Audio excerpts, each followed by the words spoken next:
오늘 하나님의 말씀은 요한일서 2장 24절 말씀입니다. 요한일서 2장 24절 말씀. 우리 한 절입니다. 우리 같이 한 목소리로 같이 읽겠습니다. 24절 시작. 너희는 처음부터 들은 것을 너희 안에 거하게 하라. 처음부터 들은 것이 너희 안에 거하면 너희가 아들과 아버지 안에 거하리라. 아멘. 한번 기도하시겠습니다. 하나님, 오늘도 하나님께서 우리를 예배의 자리로 불러주시고 말씀 앞에 서게 해주심을 감사드립니다. 하나님, 우리에게 하나님을 간절히 사모하는 마음을 주옵소서. 그리고 그 마음 가운데 채우시는 하나님의 은혜를 우리 모두가 경험할 수 있도록 도와주시옵소서. 감사를 드렸고 예수님의 이름으로 기도하옵나이다. 아멘. 오디오를 듣고 말씀 나누도록 하겠습니다.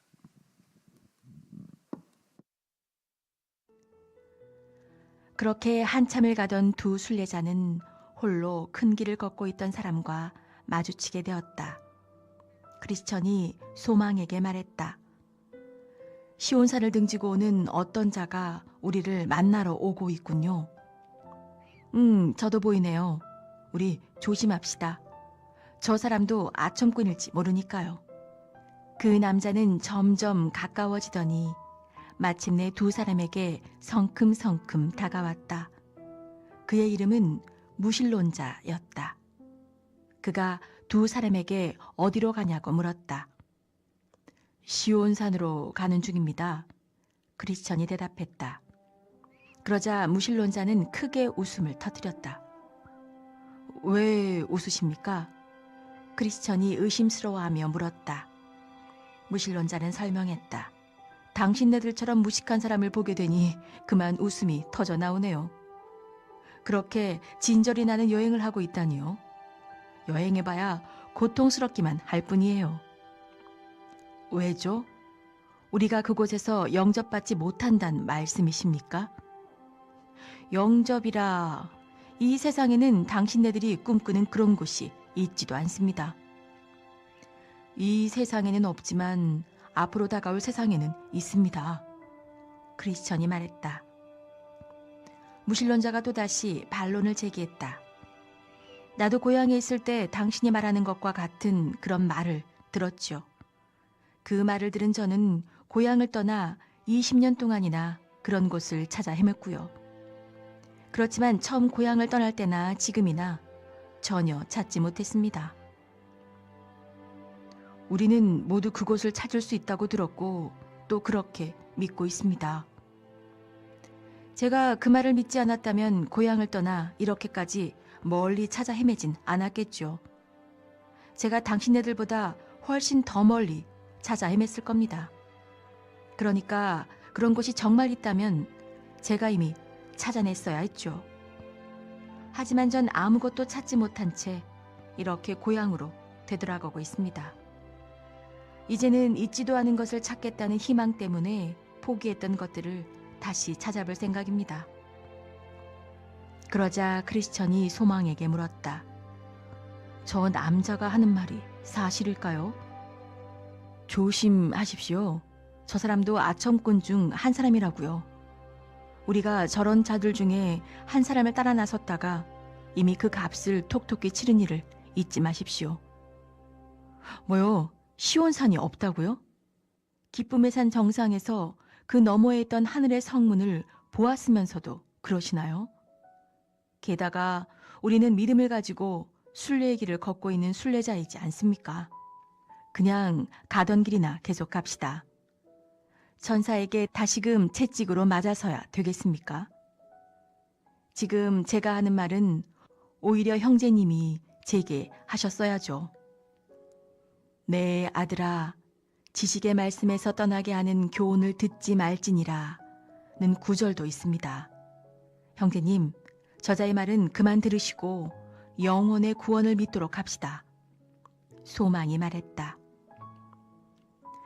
형제님, 제가 이 질문을 한 이유는 우리 믿음의 진실을 의심해서가 아니랍니다. 형제님을 시험하여 형제님 가슴속에 정직한 열매를 불러내기 위해서였죠. 저자는 내가 알기로 이 세상의 신에게 눈이 먼 사람입니다. 이제 우리가 진리의 믿음을 가지고 있으며 진리에서는 거짓이 나오지 않는다는 것을 깨달았으니 계속 길을 가도록 합시다. 크리스천이 말했다. 이제 하나님의 영광을 바라게 되어 기쁘기 짝이 없습니다. 소망이 외쳤다. 두 사람은 무신론자를 따돌렸고 무신론자는 두 사람을 비웃으며 자기 갈 길로 갔다.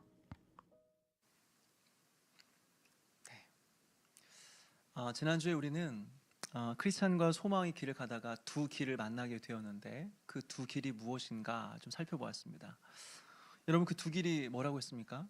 하나는 예수 그리스도를 의지하는 길이고 또 하나는 나 자신을 의지하는 길이다 라고 했습니다.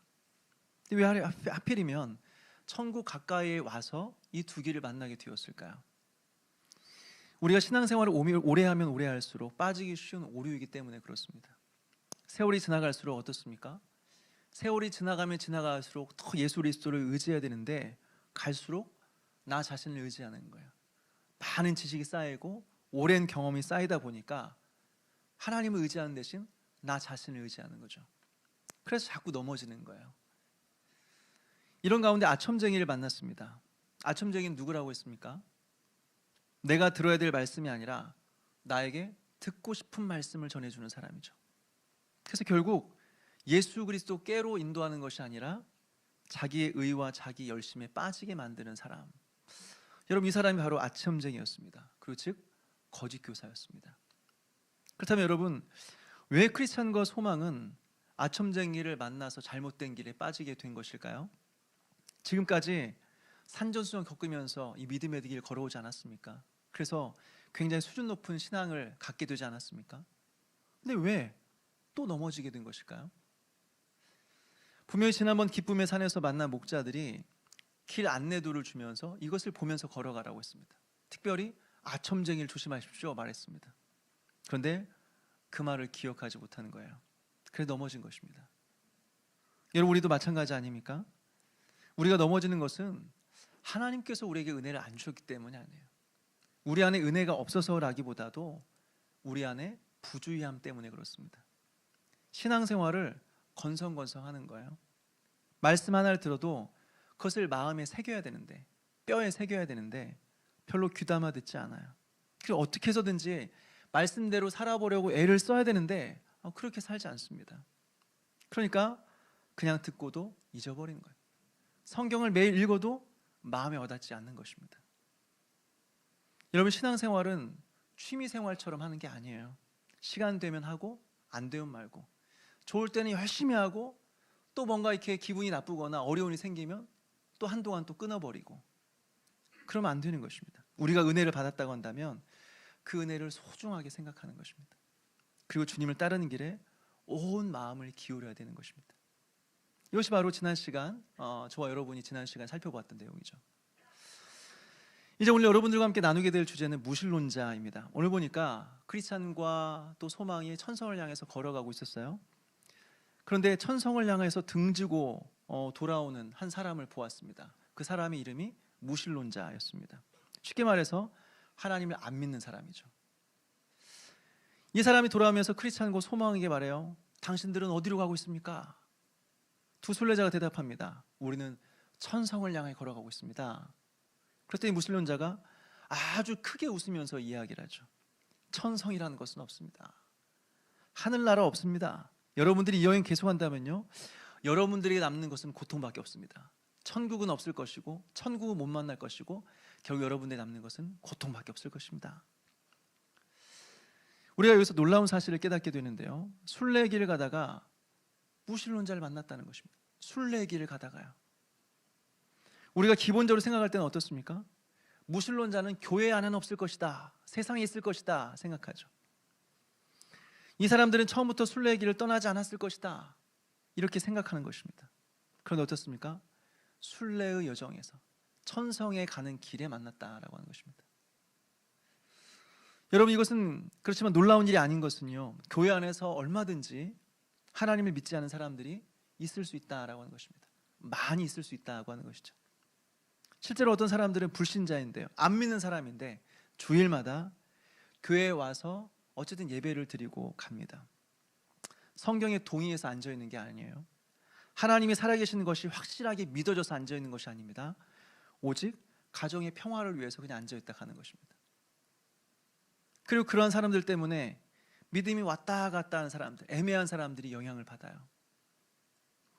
어쨌든 제가 말씀드리고자 하는 것은 무엇이냐, 교회에 출석하고 있다고 해서 모두가 다 천국 백성은 아니다라고 하는 것입니다. 교회 안에서도 이러한 무신론자들이 있을 수 있다라고 하는 것이죠.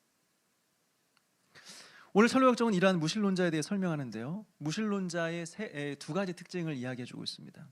첫 번째는 천국의 존재를 부정한다는 것입니다. 천국을 부정하는 것입니다. 이 사람은 나름대로 천국을 떠나서 오랫동안 찾았고 그리고 찾아보았고 열심히 노력했지만 결국엔 찾지 못했습니다. 그래서 무신론자는 천국의 존재를 부정하는 것입니다. 여기서 우리가 한 가지 생각하고 싶은 것은요, 천국의 존재와 하나님의 존재에 대한 인식은 같이 오는 것이다 라고 하는 겁니다. 다시 말해서 하나님을 믿지 않는 사람은 천국을 믿지 않습니다. 그리고 천국을 믿지 않는 사람은 하나님을 믿지 않는다라고 하는 거죠. 왜요? 여러분, 천국이 어떤 곳입니까? 천국은 하나님이 계신 곳입니다. 다시 말해서 하나님께서 계시면서 다스리는 곳이 바로 천국이에요. 지옥은 어떤 곳이에요? 우리는 불이 있는 곳, 뜨거운 곳이라고 생각하지만 지옥의 본질은 무엇이냐? 하나님이 없는 곳입니다. 하나님이 없는 곳이 지옥이에요. 그래서 우리가 이 땅을 살아가면서 어느 곳에 있든지 하나님 없는 인생을 살아가고 있다고 한다면 그곳이 어디든 다 지옥이에요. 그리고 우리가 어느 곳에 있든지 하나님과 동행하며 살아가고 있다면, 하나님의 임재 가운데 살아가고 있다면 그게 어느 곳이든 다 천국이에요. 이런 성경적 기준으로 볼 때 천국에 대한 믿음과 하나님에 대한 믿음은 같은 것입니다. 천국과 하나님을 나누어서 생각할 수 없다라고 하는 것이죠. 다시 정리한다면 무신론자의 첫 번째 특징은 무엇이냐? 천국에 대해서도 부정하고 있고 하나님에 대해서도 부정한 자라고 하는 것입니다. 이 사람들은 천성에 들어가지 못하는 것이죠. 그래서 열심히 천성의 반대편을 향하여서 열심히 걸어가고 있는 것입니다. 또 천로역정이 묘사해주고 있는 무신론자의 두 번째 특징은 무엇일까요? 둘째로 자신만의 독특한 경험을 가지고 있다라고 하는 것입니다. 그리고 그 경험 때문에 확신을 가지고 있다라고 하는 것이죠. 아까도 설명한 것처럼 무신론자는 순례길을 이미 걸어가 봤던 사람입니다. 이 무신론자는 자신의 고향집에 있을 때부터 두 순례자들의 확신을 듣고 그리고 그것을 듣자마자 천성을 향해 떠났습니다.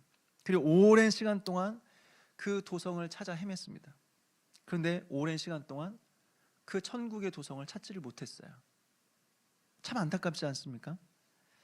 만약 이 사람이 천성에 대해서 전혀 들어보지 못했다고 한다면, 하나님에 대해서 단 한 번도 들어본 적이 없었다고 한다면 그나마 좀 괜찮았을 텐데, 나름 하나님에 대해서 듣고 도성에 대해서 듣고 그래서 열심히 찾아봤어요.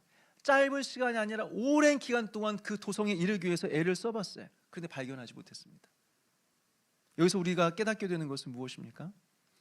한 사람의 경험이, 한 사람이 경험한 것이 자신의 신념과 사상에 엄청난 영향을 준다라고 하는 것입니다.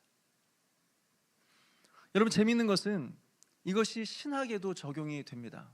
대표적인 예로 방언이 성경적이냐, 방언이 성경적으로 있는 것이냐 없는 것이냐 라는 논란이 오랫동안 있어 왔습니다. 신학계에서는 방언이 있다고 하는 신학자들이 있고, 아니다, 방언은 없다, 방언은 끝났다 라고 주장하는 신학자들이 있습니다. 두 부류로 나눕니다. 물론 가운데 입장이 있는 사람도 있습니다. 어쨌든 그런 가운데 이 대부분 방언을 부정하는 사람들, 학자들은 어떤 사람들이냐? 방언을 한 번도 경험해 보지 못한 사람입니다. 그 사람들은 방언을 경험해 보지 못했기 때문에 성경을 근거로 방언이 없다라는 것을 확신 있게 주장을 하는 것이죠. 반대로 방언이 있다, 여전히 방언이 오늘날에도 유효하다라고 주장하는 신학자들이 있습니다. 그 사람들의 공통점은 무엇이냐? 대부분 방언을 경험해 본 사람입니다. 그 사람들은 성경의 수많은 구절들을 가지고 방언이 있다라고 해석하면서 그것에 확신과 신념을 가지고 있는 것입니다. 이처럼 자신의 신학과의 신념들은 어디서 오는 것이냐? 자신의 경험으로부터 오는 것입니다. 이것이 경험이 되었을 때 굉장히 강력한 신념과 신학으로 다가온다라고 하는 것이죠. 경험하면 그것을 토대로 강력한 신념을 갖게 되는 거죠. 경험하지 못하면 그것에 대해서 동의하지 않는 것입니다. 오늘 여기 나오는 무신론자는 어떻습니까? 자기의 경험에 비추어서 아주 강력한 무신론적인 신념을 갖게 되었습니다. 왜요? 본인이 직접 찾아 나섰는데 확인해 봤는데 못 찾았어요. 그러니까 하나님은 없다, 천국은 없다, 확신 있게 말할 수 있는 것이죠. 우리가 주변에서 만나게 되는 아주 강력한 무신론자들을 한번 생각해 보십시오. 그들은 모르고 무신론자적인 입장을 취하는 게 아니에요. 그냥 하나님 없다 말하는 게 아닙니다. 괜히 기독교를 비판하고 공격하는 사람들이 아닙니다. 보통 그런 사람들을 보게 되면 분명한 체험과 경험이 있는 사람들이에요. 예전에 무신론자들이 운영하는 인터넷 카페, 인터넷 블로그를 한번 들어가 본 적이 있습니다. 그 블로그에 가입한 사람만 보니까 10만 명이 넘어요. 굉장히 유명한 카페였습니다. 그리고 그 카페 블로그 제목이 뭐였냐면 무신론자였습니다. 그런데 알게 된 사실은 무엇이냐면 그 블로그를 운영하는 사람이 한두 명이 아니라 여러 사람이 그 블로그를 운영하고 있는데 그 블로그를 운영하는 사람들 대부분이 다 목회자 자녀들이었습니다. 목회자 자녀들, 선교사 자녀들. 그러니까 하나님이 없다고 하는데 모르고 비판하는 게 아니에요. 알고 비판하는 것입니다. 나름 어릴 때부터 성경 공부를 많이 하고 거의 어릴 때부터 모든 예배에 다 참석을 하고 그래서 기독교에 대해서 수많은 여러 가지 경험할 것을 다 경험해 본 사람입니다. 그래서 기독교에 대해서 자기 나름대로의 확신을 가지고 있는 사람들이죠. 하나님은 없다라고 하는 것입니다. 특별히 여기서 오늘 나오는 이 무신론자는 어떤 사람입니까? 크리스찬과 소망보다도 먼저 순례길을 떠난 사람입니다. 그래서 크리스찬과 소망보다도 훨씬 더 먼 천성을 향해서 먼 거리를 이동해 본 경험을 가지고 있는 사람이다라고 하는 것이죠. 그러니까 보통 그 사람들이 하는 말이 무엇입니까? 나는 잘 모르겠지만 하나님 없는 것 같아, 이렇게 말하지 않습니다.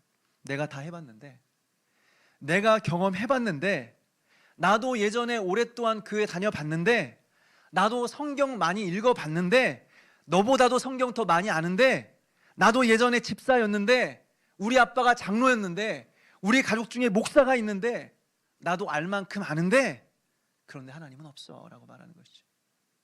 얼마나 안타까워요. 나름 스스로 알 것 다 안다고 하는데 믿지 못하는 것이 얼마나 안타깝고 슬픈 일입니까? 반면에 믿고 있는 우리는 얼마나 은혜입니까? 사랑하는 여러분, 이 은혜를 기억하면서 우리가 믿고 있다는 이 사실이 하나님의 은혜라는 사실을 기억하면서 하나님을 날마다 의지하며 살아가는 저와 여러분 되시기를 주님의 이름으로 축원합니다. 그렇다면 여러분, 우리는 어떻게 이 믿음을 가질 수 있을까요? 무신론자가 아니라, 불신자가 아니라 어떻게 믿는 신자로서의 삶을 살아갈 수 있을까요? 여러분, 무신론자 중에서도요, 몇 가지 부류의 무신론자가 있다고 생각이 됩니다. 첫 번째로 처음부터 신앙이 없었던 사람입니다. 처음부터 신앙이 없었어요. 이 사람은 태어나면서부터 무신론자였습니다. 태어나 보니까 가족이 신앙이 없거나 타 종교를 가지고 있었습니다. 처음부터 교회에 대한 경험이 없는 사람이죠. 둘째로 예전에는 믿음이 있었어요. 그런데 여러 교회 안에서의 상처 또 아픔 때문에 교회를 떠났습니다. 그래서 스스로 무신론자가 되기로, 하나님을 떠나 스스로 무신론자가 되기로 결단한 사람이 있는 것이죠. 세 번째로 여전히 교회 안에 있는 사람들입니다. 교회 안에 있지만 무신론자예요. 믿고 싶지만 안 믿어지는 사람들입니다. 이런 사람들이 있어요. 사랑하는 여러분, 우리가 어느 곳에 속해 있든지 간에 이 셋 중에 우리가 어느 곳에 속해 있든지, 아니면 우리 중에 아는 사람이 이 중에 어딘가에 속해 있든지, 우리가 믿음을 갖기 위해서는 몇 가지 사실을 분명하게 인정할 수 있어야 된다라고 하는 것입니다. 첫 번째, 하나님은 증명할 수 없다는 것입니다. 여러분, 하나님은 증명할 수 없습니다. 우리는 한 번쯤 신존재 증명에 대해서 들어본 적이 있을 겁니다. 학교 다닐 때, 제 기억으로는 중학교 때부터 계속 배웠던 것 같아요. 신존재 증명, 우주론적 논증, 존재론적 논증, 목적론적 논증, 도덕론적 논증, 한 번씩 들어보셨을 겁니다. 간단히 제가 설명하자면요, 첫째로 우주론적 증명입니다. 모든 존재하는 것은 원인과 결과가 있다는 것입니다. 원인이 있어야 결과가 있을 수 있다라고 하는 것이죠. 시험을 봤는데 점수가 안 나왔어요. 그 원인은 뭐예요? 공부를 안 했기 때문이에요. 원인이 있으니까 결과가 있는 것이죠. 이처럼 이 세상의 모든 존재에는 원인과 결과가 있다는 거예요. 그래서 원인의 원인, 원인의 원인, 원인의 원인을 찾아 올라가 보는 거죠. 그러면 이 세상에 최초로 이 세상에 있게 만드는 최초의 원인이 있을 것이다 라고 하는 것입니다. 그 최초의 원인이 무엇이냐? 하나님이시다 라고 하는 것이죠. 이게 우주론적 논증이에요. 또 목적론적 논증이 있습니다. 목적론적 논증은 무엇이냐? 이 세상을 보니까 너무 정교한 거예요. 그리고 너무 질서롭고 너무 조화로운 거예요. 그러니까 아무리 생각해도 이 세상이 우연히 존재하게 되었을 것이다 그렇게 생각이 안 드는 거예요. 여러분, 진화론을 주장한 사람들은 뭐라고 합니까? 이 세상은 우연이다, 우연히 존재하게 되었다라고 하는 것입니다. 이것이 무슨 말이냐면, 어떻게 말이 안 되는 거냐면, 우연히 존재해서 이렇게 정교하고 질서로운 세상이 나왔다? 이해할 수 없는 것입니다. 마치 쇳조각을 몇 개를 그냥 하늘에 딱 던졌습니다. 땅에 떨어졌는데 아주 아름다운 시계가 만들어졌다. 이런 말처럼 말도 안 되는, 진화론은 말도 안 되는 이야기가 되는 거죠. 그렇다면 어떻게 우리는 이해해야 될까요? 누군가 이 세상을 정교하게 계획하는 분이 있을 것이다. 그러지 않고서는 이렇게 완벽하고 조화롭고 아름다운 세상이 있을 수가 없을 것이다. 이 세상을 창조한, 계획한 지적인 설계자가 있을 것이다 라고 하는 것입니다. 그게 누구냐? 하나님이시다 라고 하는 거죠. 또 존재론적 논증이 있습니다. 이 세상에서 가장 완전한 존재를 한번 생각해 보는 것이죠. 지금보다 더 완전한 상태, 지금보다 더 완전한 존재를 생각하는 것입니다. 우리가 결혼 정령기가 되어서 배우자를 선택할 때도 여러분 그렇지 않습니까? 끊임없이 비교하고 끊임없이 좋은 사람 고르고 또 고르죠. 그러면서 보니까 완전한 존재가 없다라는 사실을 발견하게 되죠. 항상 그런 사람들은 이야기해요. 나는 특별히 욕심이 없다 이야기합니다. 나는 욕심이 없다. 그저 그냥 성격 좋고 인격이 좋으면 된다라고 이야기를 합니다. 그런데 거기에 좀 보태서 외모가 좀 괜찮았으면 좋겠다. 나 욕심 없다. 그냥 성격 좋고 외모가 좀 괜찮았으면 좋겠다. 근데 키가 좀 컸으면 좋겠다. 이 정도 하는 거죠. 그런데 직장이 좀만 좋았으면 좋겠다. 부모님이 좀 좋은 분이셨으면 참 좋겠다. 근데 신앙은 당연히 좋아야 된다. 목사님 정도는 아니라고 할지라도 최소한 어느 정도 나보다는 신앙이 좋아야 된다. 이런 기준을 갖는 거죠. 그래서 우리가 이렇게 결혼을 못한 이유가 그런 겁니다. 그래, 결혼해도 불행해요. 나는 완전하지 않은데 상대방은 늘 완전하기를 바라는 거죠. 근데 언제나 상대방은 내 기대에 미치지 못해요. 그러니까 결혼해도 늘 불행해요. 어쨌든 우리가 이 세상을 살아가면서 어떤 완전한 존재를 항상 우리는 꿈꾸고 계획하는 것이죠. 그래서 가장 완전한 존재를 상상하게 되는데, 그 완전한 존재를 상상을 했습니다. 근데 그 존재가 이 세상에 없다고 한다면 완전한 존재가 아니겠죠. 그 존재가 아무리 완전한 존재라고 할지라도 상상 속에 이 세상에 있다고 한다면 어떻게 완전한 존재일 수 있겠습니까? 그러니까 그 존재는 실제로 있어야만 된다라고 하는 것이죠. 이 세상에 완전한 존재가 있고 그 존재가 있다면 그 존재는 상상 속에 머무른 존재가 아니라 실제로 있는 존재여야 된다라고 하는 거예요. 그가 누구냐? 하나님이시다라고 하는 거예요. 이게 존재론적 논증이에요. 마지막 도덕론적 논증이 있습니다. 하나님이 있는지 솔직히 모르겠어요. 확인할 수가 없어요. 확인이 안 돼요. 근데 만약에 이 세상에 하나님이 없다고 한다면 이 세상은 혼란스러워질 것이다 라고 하는, 혼란스러워질 것이다. 그러니까 이 세상의 질서와 도덕과 조화로운 삶을 위해서는 하나님이 있어야 된다. 필요에 의해서 하나님은 존재해야만 한다라고 하는 것입니다. 이것이 도덕론적 논증이에요. 근데 여러분, 이런 논증이 오랜 세월 동안 있어 왔긴 했는데 이 논증들의 치명적인 단점이 있습니다. 이 논증들의 치명적인 단점이 무엇인지 아십니까? 처음부터 논증을 하는데요, 처음부터 하나님이 있다는 것을 가정하고 논증합니다. 결론을 정해놓고 논증을 했다라고 하는 것입니다. 그래서 엄밀히 말해서 이것은 논증일 수가 없는 것입니다. 물론 믿는 사람들에겐 도움이 돼요. 믿음이 있다가 없다가 왔다 하는데 이 이야기를 듣다 보니까 진짜 하나님이 계시는구나, 정말 완전한 존재가 하나님이시겠구나, 이 생을 보니까 분명히 이 세상을 창조하신 분은 하나님이시겠구나. 믿음이 이렇게 애매한 사람들은 이 이야기를 들으면 믿음이 확신이 갖게 되기도 합니다. 불신자들에게는 말도 안 되는 이야기죠. 하나도 설득력 없는 이야기입니다. 이 이야기를 듣고 나 하나님 믿기로 결정했습니다. 여러분, 그런 사람 없습니다. 여러분, 하나님은 증명할 수가 없어요. 좀 더 정확히 말하자면 증명할 수 있다고 할지라도 그것을 인간이 파악할 수는 없습니다. 한 가지만 더 말씀드리자면, 왜 하나님은 증명할 수 없을까? 이 세상에는 존재하는 모든 것들은 세 가지 방식으로 존재합니다. 첫 번째는 제한적인 방식이에요. 이름까지는 알 필요는 없고 그 의미가 어떤 건지만 좀 생각해 봤으면 좋겠습니다. 제한적인 방식이 있어요. 이 세상의 눈으로 보는 모든 것들은 다 한계를 가지고 있습니다. 제한적 방식으로 존재하고 있다라고 하는 것입니다. 쉽게 말해서 마이크가 있습니다. 우리가 마이크를 볼 수 있고 저게 마이크다라고 알 수 있는 것은 이 마이크가 형태를 가지고 있기 때문에 그렇습니다. 여기까지가 마이크입니다. 여기까지가. 그리고 여기가 밖에 있는 것은 마이크가 아닙니다. 구분할 수 있도록 이게 제한이 되어 있습니다. 그래서 이것을 우리는 눈으로 볼 수 있고 감각할 수가 있습니다. 대부분의 모든 존재들은 이런 방식으로 존재합니다. 이게 제한적 방식입니다. 둘째는 한정적 방식입니다.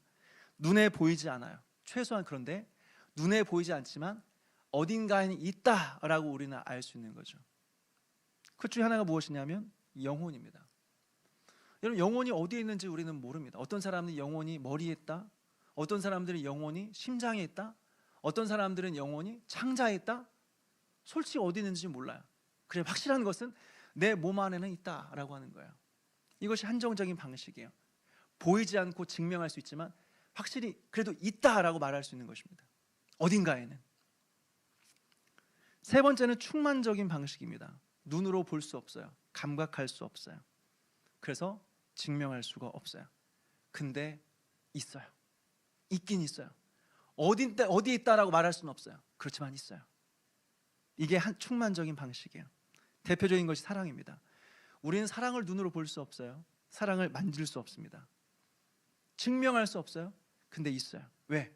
내가 사랑을 느끼고 있고 내가 사랑을 하고 있어요. 어디 있느냐? 모르겠어요. 근데 있어요. 우리는 사랑이 있다고 믿을 뿐이지 그래도 증명할 수는 없어요. 여러분, 하나님의 존재 방식이 바로 이 세 번째 충만적인 방식입니다. 하나님은 눈에 보이지 않아요. 손으로 만질 수 없어요. 그런데 우리는 하나님을 믿을 수 있어요. 느낄 수 있어요. 우리는 확신할 수 있어요. 그냥 여러분, 하나님이 어디 있어? 있으면 보여줘봐. 여러분, 이 질문 자체가 잘못된 것입니다. 질문 자체가 수준이 많이 떨어지는 것입니다.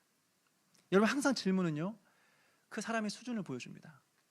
우리가 어떤 질문을 하느냐에 따라서 그 사람이 어떤 수준인가, 그 질문을 통해 다 드러나게 되는 것이죠. 그런데 하나님 어디 있어? 있으면 보여줘봐. 여러분, 존재 방식에 대한 이해 자체가 없는 사람입니다. 처음부터 질문 자체가 잘못되었다라고 하는 것이죠. 하나님은 증명할 수가 없습니다. 정확히 말하자면 우리의 수준에서 감각할 수 있도록 증명하는 것이 불가능하다라고 하는 것이죠. 이것을 인정하지 않으면 우리는 하나님을 믿고 싶어도 믿을 수 없게 되는 것입니다. 둘째로, 우리가 믿음을 위해서 알아야 될 것이 있는데요, 하나님을 믿음으로만 알 수 있다는 거예요. 믿음으로만 알 수 있다. 물론 하나님은 우리의 동의와 상관없이 존재하십니다. 살아계셔요. 우리가 하나님 없다라고 해도 하나님은 존재하시고 살아계십니다. 그런데 인간 편에서 하나님을 찾을 수 없어요. 인간이 하나님을 발견할 수 없어요. 그럼 어떻게 해요? 딱 한 가지, 하나님이 자기 자신을 보여주셔야 되죠. 하나님께서 보이지 않는 자기 자신을 인간에게 보여줄 수 있도록 자기 자신을 드러내는 것을 우리는 계시라고 배웠습니다. 그러니까 처음부터 계시가 아니면 인간은 하나님을 찾을 수도 없고 만날 수도 없다라고 하는 거죠. 근데 우리에게 주어진 계시가 무엇입니까? 성경이에요. 성경 하나밖에 없어요. 그러니까 성경 이외에 하나님을 알 수 있는 방법은 없다라고 하는 겁니다. 성경 말고 다른 방법으로 하나님을 알 수 있다? 거짓말입니다. 거짓말이에요. 성경 이외에 하나님을 알 수 있는 방법은 없습니다. 로마서는 말합니다. 믿음은 들음에서 나며 들음은 그리스도의 말씀으로 말미암는다라고 분명히 말하고 있어요. 근데 문제는 무엇입니까? 성경을 읽는다고 해서 모든 사람들이 하나님을 알게 되고 하나님 만나는 것은 아니다라고 하는 거죠. 몇 년 동안 교회 나와서 예배를 드려도 하나님을 인정하지 못하는 많은 사람들이 있어요. 오랜 시간 동안 성경을 듣고 성경을 읽고 설교를 들었음에도 불구하고 하나님이 인정이 안 되는 것입니다. 이단들도 마찬가지 아닙니까? 우리와 똑같은 성경을 보면서도 전혀 다른 이야기를 하는 거예요. 그래서 우리에게 필요한 것은 무엇이냐? 믿음이에요. 이 믿음은 좀 어려운 말로 하자면 말씀을 받는 손입니다. 다시 말해서 계시를 받아들이는 손이 믿음이다라고 하는 것이죠. 여러분 기억하십시오. 하나님을 우리는 믿음으로 알게 되는 것입니다. 증명으로 알게 되는 것이 아니라 믿음으로 알게 되는 것입니다. 그런데 이 믿음은 어떤 과정을 통해서 우리에게 주어지느냐? 물론 믿음은 하나님의 선물입니다. 내가 노력해서 만들어낼 수 있는 것이 아니고 하나님께서 이 믿음을 우리에게 선물로 주셔야 됩니다. 그래야 믿을 수 있는 것입니다. 그런데 어떤 과정을 통해서 이 믿음이 우리에게 주어지느냐 할 때는 두 가지로 설명할 수가 있어요. 두 가지가 무엇이냐면 권위와 이성입니다. 권위와 이성을 통해서 우리에게 믿음이 된다라고 하는 것입니다. 이것을 조금 더 설명하자면 먼저 권위라고 하는 것은 일단 성경의 권위를 인정하는 것입니다. 틀림없는, 오류가 없는 하나님의 말씀입니다. 이 성경은 틀림없는, 오류가 없는 살아계신 하나님의 말씀이다, 분명하다라고 받아들이는 것입니다. 이것이 권위예요, 권위. 그리고 여기 한 가지 더 필요한 게 있는데 바로 여기에 이성이 필요합니다. 무슨 말이냐면 그 권위의 말씀이 진짜인지, 정말 그래? 정말 확신해? 이해를 통해서, 그 이성을 통해서 그 진리의 말씀을 깨닫게 되는 것이죠. 이때 권위의 말씀이 우리에게 믿음이 되는 것입니다.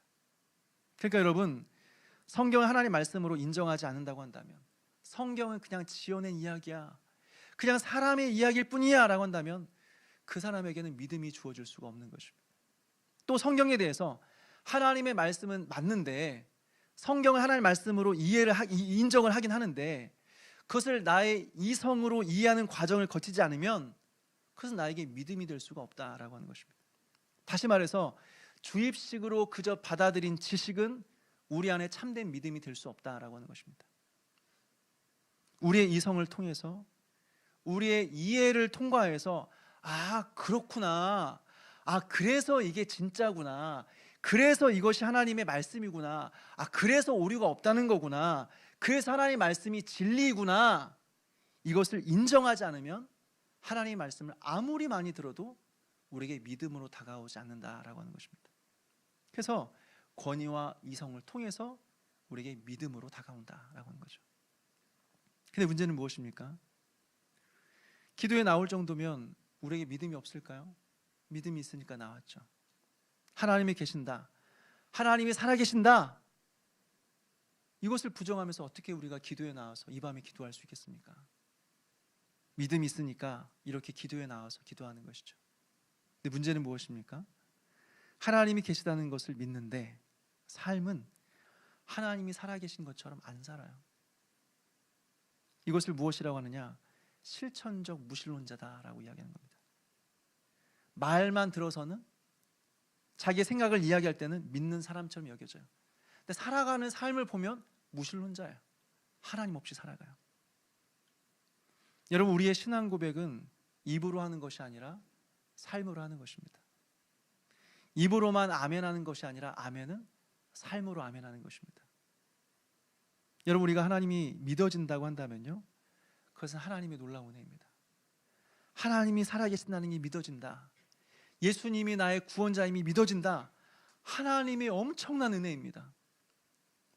물론 우리가 성경을 읽고 그것을 깨닫는 시간들이 필요했던 것이죠. 나의 노력도 있었던 것입니다. 그러나 하나님의 은혜가 아니면 절대로 믿을 수 없는 것입니다. 그러니까 결국 깨닫고 이해하는 것도 하나님의 은혜다라고 하는 거죠. 그럼 우리는 어떻게 살아가야 될까요? 하나님이 없는 자처럼 살아가야 될까요? 아니죠. 하나님이 살아계시다, 하나님이 내 앞에 계신다, 나의 인생이 하나님의 얼굴 앞에 있다 라고 그 앞에서 하나님 살아계신 것처럼 하나님 앞에서 살아가야 되는 것이죠. 사랑하는 여러분, 하나님은 살아계십니다.